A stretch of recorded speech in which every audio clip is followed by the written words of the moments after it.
much for joining me today. It's so exciting. In a minute, here I am at the Museum Hotel in Wellington. I'm going upstairs to interview Debbie Rosas. She is the co-creator of NIA, the dance movement, and I am so excited to be talking with her. Come on, join me. Let's go. All right, my name is Debbie Rosas, and what I do is I get people into their body using movement to move better and feel better, and I love what I do. Fantastic. Have you done it for a long time? I've been in the business of the body moving since about 1976. So I've been doing it for a long time. Have I been doing it long enough? No, I don't think you can ever spend enough time in relationship with your body and understanding the importance of movement. So it's my body, it's my life, and it's my passion. Fantastic. How did you get into the whole body thing? My body got me into it. Okay. I was a mom with 2 little children and didn't realize that I had experienced postpartum depression. Back in those days, they didn't even know that existed. And I was feeling really depressed, and I thought, well, maybe if I start exercising, I'll feel better. I didn't even know really what the word exercise meant. Precisely at the same time, I was selling my house, and a woman came the next day, bought my house, and says to me, "Oh, I'll have to take you to my aerobics exercise class." And I said, "Well, what's that?" And as I left that class, my little voice inside me said, "You're going to create a program someday." And I was like, "I'm gonna what?" Right? And I forgot about it, but then the voice kept coming back. And so I called the woman and I said, "You know, I keep getting this message." And she was a nutritionist. I said, "How would you like to do this thing with me? Let's create a program based on what I know about the body as an artist and studying medical illustration. And with your knowledge, I think we can create something more holistic." And so we did, and we created a program that was called the Bod Squad. So when people say, "How did you get into this?" I say, I really didn't. It was my body that brought me into the voice of the body, which was sensation, and took me on a journey and a path I never could have created on my own, never. Okay, yeah. That's beautiful. Yeah, yeah, so about 1981, I was looking for a way to honor my students that had been working out with me. Yeah. And I thought, well, gee, I wonder what I can do. And then I remembered the belt system in martial arts. So I called this martial artist and we started talking, and he says, "It sounds really interesting what you do. Why don't you come to the dojo?" And there was only one man in my company at that time, and his name was Carlos, and I thought, well, I'll invite him to go. And the first thing the sensei asked us to do was take our shoes off. So I took my shoes off and I walked onto the mat, and I got another blast of sensation that was, again, coming from my body. And then the sensei asked us to move, and all we could do were jumping jacks, knee lifts, and he said, "Oh my God, you have forgotten how to move. You've trained yourself to exercise. You've forgotten how to move." And I was so disturbed by that thought that maybe that was true, that the next day I woke up to go teach my class, and I said, "I can't put my shoes on. I can't do this. I have to move. I can't exercise." And so that was really the shift of the whole way of exercising for me. And that was in 1981 when pain was all gain. It was the height of the burn. And so what I was doing was extremely different. It's cutting edge. It really. It was cutting edge, yeah. but to my students, they thought I actually had lost my mind. Yeah. No one was doing any kind of mind-body work back then. Nobody was doing yoga. Nobody was doing Feldenkrais in the fitness world. Yeah. So I really did pioneer mind-body movement back in 1981. Yeah. What is the short way to describe NIA? And it's a mind-body experience. Is Well, that what you would say? Or what you would know, you say? I say, first of all, it's a holistic workout, but it's also a personal practice of how to live and move in your body. And it's a lifestyle.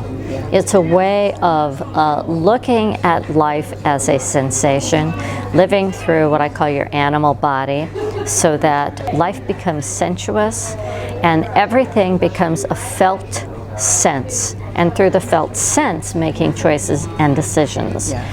And that's what makes it feel very sensuous, and I can also then make healthy and well choices for my body and for me by choosing, always choosing what feels good and what feels joyful. Yeah. Like moving your balls. Exactly, like moving the balls to the hip joints. Yeah. Keeping your balls alive, right? Yeah, and that's so beautiful. So, if you think about that mind-body experience, how have you brought your strengths as a person to that work? I think the one strength that I brought unknowingly was the strength that comes from being a woman and being a feminine spirit in a female body. And understanding that traditional fitness or exercise had actually taken me away from what was most natural to me, which is a softer, more fluid, sensuous way of moving. And when I started studying martial arts and I realized that martial arts is very much about yin and yang, the masculine and feminine, I was able to understand what was missing in exercise and bring that into the workout and bring it in an intelligent way. And I think that that was probably the thing that I brought in that was, from a physical point of view, was so beneficial. Yeah. What I brought in from an emotional point of view comes from me growing up and having learning disabilities, not able to read, having a severe speech impediment, a lisp, and having to go to remedial reading and speech classes. And I really learned that I could learn and that everybody can learn. It's figuring out how you learn and also giving yourself the time necessary to do the work you need to do so you embody the knowledge to make the changes you want. And then I think from a mental point of view, the gift was that learning was difficult for me. So learning and using my left brain and cognitive actually was something that I was able to achieve by bringing more of my right brain, imagination, sensate experiences. So the fact that I had a challenge learning became a gift. Yes. That I was sick as a child and didn't like being in my body, that was a gift.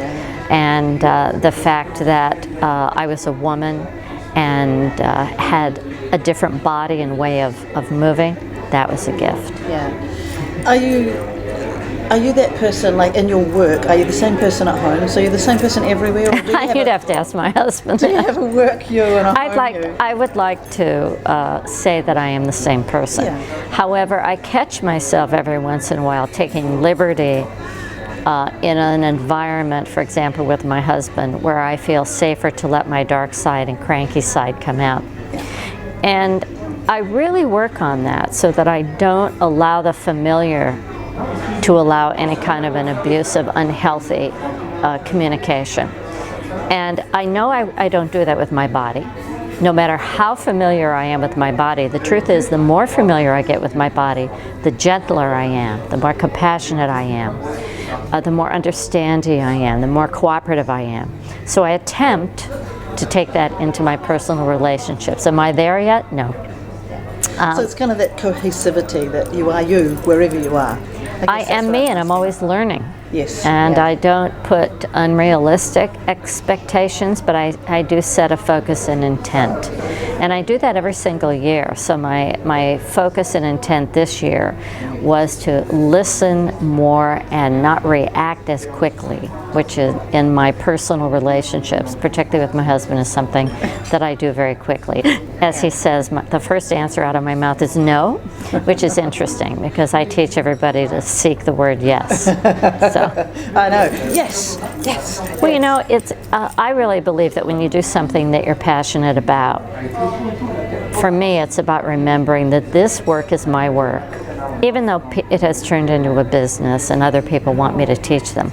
The truth is, at a soul level and a spiritual level, the work of NIA is my work. Yes. And if I remember that, then I'm constantly growing and transforming, which means I'm always getting something back from the work that I'm doing.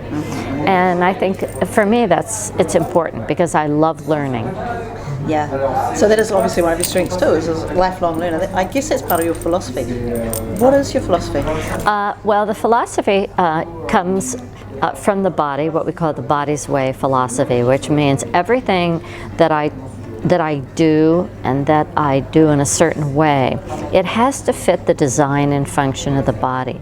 Now, my husband coined a phrase that really, I think, shares the philosophy the best. Through movement, we find health. Health meaning mental, physical, emotional, and spiritual.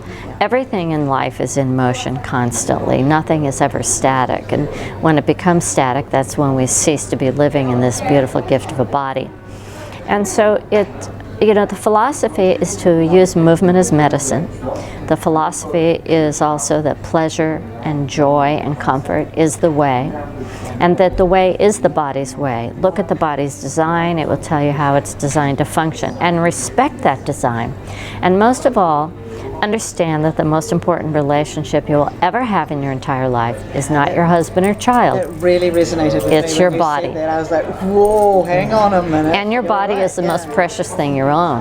Yeah. So when the house is burning down, what do you grab first? Your body. Yeah. Not the lampshade. Yeah. And that's true. Yeah. So it shifts the perception of wanting to get the enjoyment and pleasure in life out of someone else. Yeah. And it really shifts one into that place of, I do have some self-responsibility for managing myself, making my choices and decisions, taking care of my body, managing my body and my life, and not being victim to what's going on, but to understand that, I can make a choice and decision here. And when I make it, I'm making it for my body and for me, because we're in partnership.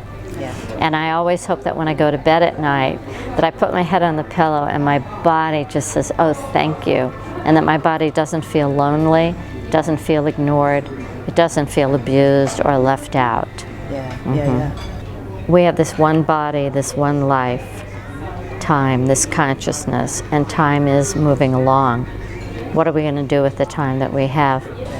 And we make a choice, and we build the best life we can build. So what do you think drives you? Internal drivers? I think what drives me most is knowing that there is so much to know, to see, to smell, to hear, to taste, to experience. I have an insatiable appetite to fill the question, what? How? Yeah. And I've always been someone who wants to see what's underneath, to get inside. I'm never satisfied with the status quo. I like to change things around. I like new. And I really believe that what keeps me excited about living in this moment, and also what keeps me in the place of being a good student and teacher, is that I love being the student. I love learning, and I get very excited about the discovery process. So in NIA we say I'm a sensation scientist. Yeah. And I see my body as my laboratory, and what am I researching? Life in a body. Yeah. And I'm researching how can I find that in the most pleasurable and exciting and meaningful, purposeful way for myself. Yeah. And that's what I'm after. Yeah.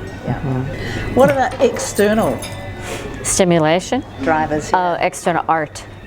Yeah. External stimulation, art. The beauty of art. The beauty of art, and part of the NIA lifestyle is life as art, which means that I really do see everything in life as art. I'm really a happy voyeur. I can sit for hours and watch life.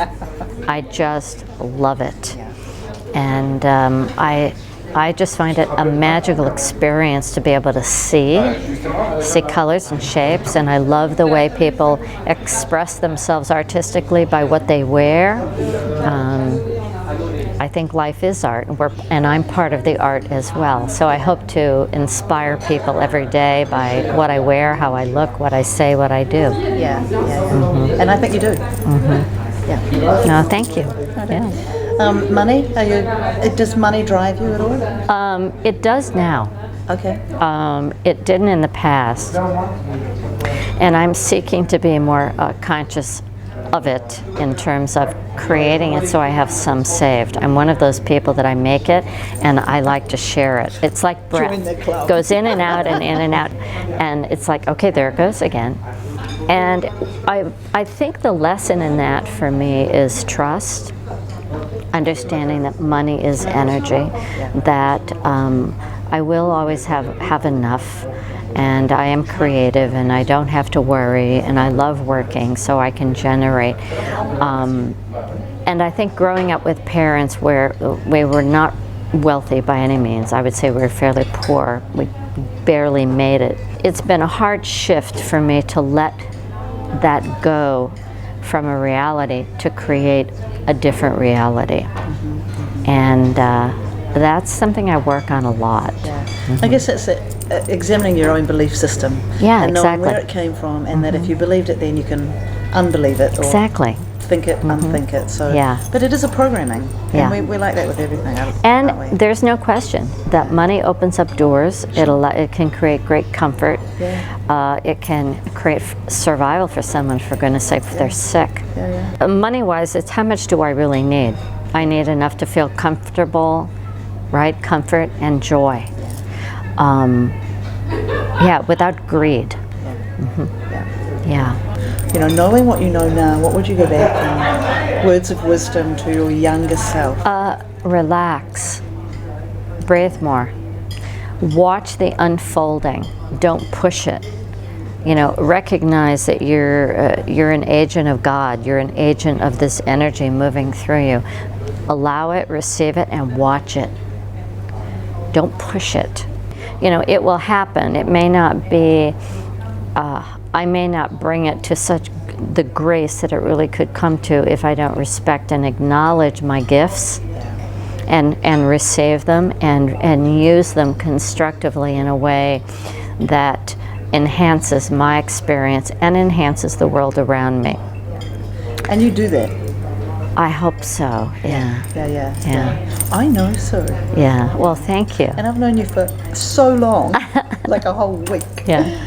I get joy, enjoyment from so many different parts of life, which is very, very exciting. And so, I get to be me. That's the best thing. And it really is you. 3 words to describe you. If you could only have 3, what would you say? Insatiable, beautiful, loving. What's beautiful for you? My spirit. You know, sometimes I just sit and I'll look in the mirror, but I look at me, and I can feel her, and I feel her. I feel the sensation of her in me, which makes me feel beautiful. You know, and I'm aware that it is a spirit, that it's a unique element that brings life to this form. That's why I look the way I look, and that's why you look the way, you know, you have Gina in you. And I love seeing that in people. That's really what I look for, is the spirit. And I think that that's really the art of teaching, the art of communication, the art of living in a body, is to communicate with that. I'm feeling that between us. I really feel that. And it's so beautiful, isn't it? It just makes you feel. It's hot. It is hot. It's really. It's like tantra living, you know. And that's beautiful. For me, work happiness is having the time to let what is in me come out with clarity. So beautiful. Time. I want that time to take my time. You know, that is, when I can take the time and I don't have a deadline and I don't have to rush to get something done, off the clock. I love that. That's so beautiful. What challenges you? I'd say my greatest challenge is a very deep-seated fear that I won't be able to do what I want to do. And it's an anxiety and it's a fear. And I work so that it doesn't immobilize me. Oftentimes it's associated with time. It takes me longer to learn and embody something. And I don't want to just learn it, I want to embody it, so when I share it, it's truly coming through as a truth, not just an idea. And I get anxious when I don't have enough time. And that creates anxiety in everybody around me. Yeah, yeah. So because it's an energy, it becomes an energy, doesn't it? Then, and yeah, I think that's my biggest one. yeah. So you overcome it? How? I overcome it by reminding myself that I have time, but maybe not enough time to do all that I want to do, so pick. Because you know we all get the same amount of time. So it's pick. the only thing we get the same amount of. That's right, so pick. Yeah. That's beautiful. Is there anything else you want to say?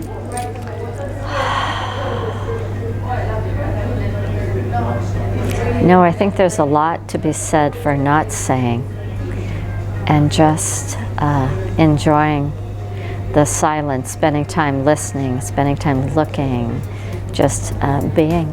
Yeah. Yeah. So thank you. I've enjoyed this. Thank you, Yeah. Debbie. Yeah. No, And thank you, Valentine. Yeah, Yeah. Val. Well, I've got to say that thank you so much for joining me, and what a fantastic few hours I've spent with Debbie Rosas. I hope you enjoyed listening to her speak about her life and her passion and her joy of dance and body and mind connected.